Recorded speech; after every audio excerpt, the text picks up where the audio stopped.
की आम्ही आमची स्ट्रॅटेजी काय चुकली. खरं तर कारण काय झालं तुम्हाला सांगतो. माझे सर्वच कार्यकर्ते आहेत. मी कधी जात पात धर्माचं राजकारण करतो. आमच्या ब्रह्मपुरीला एक कुणबी समाजाचा मेळावा झाला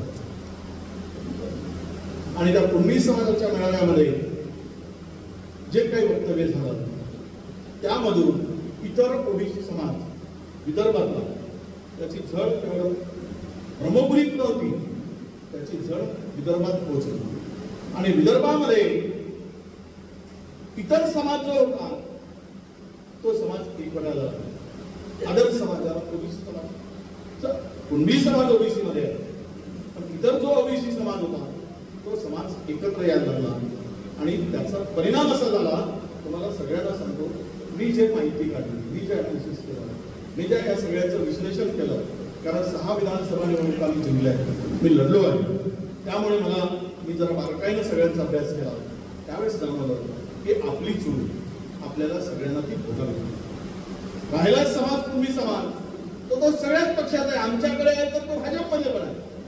तो समाज जिथे आहे तिथे राहिला, पण ओबीसी समाज मात्र शिफ्ट झाला आणि तो भाजपकडे गेला मॅक्झिमम. आणि त्यामधून विदर्भातल्यामध्ये आम्ही 40 जागा जिंकू.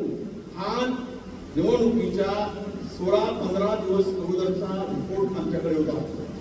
4 दिवसाच्या आधीचा रिपोर्ट होता. आम्ही 10 जागा जिंकलो. त्यावेळेस नाना पटोले पडतात असा रिपोर्ट आला. आम्ही नाना पटोलेंना आमच्या हायकमांडनी सांगितलं, तुम्ही बाहेर फिरू नका, तुम्ही आपल्या मतदारसंघात जा. हा रिपोर्ट आला. आमच्या लोकांनी जो रिपोर्ट दिला, हे बदल जो झाला त्यातला हे सुद्धा एक दुसरं कारण.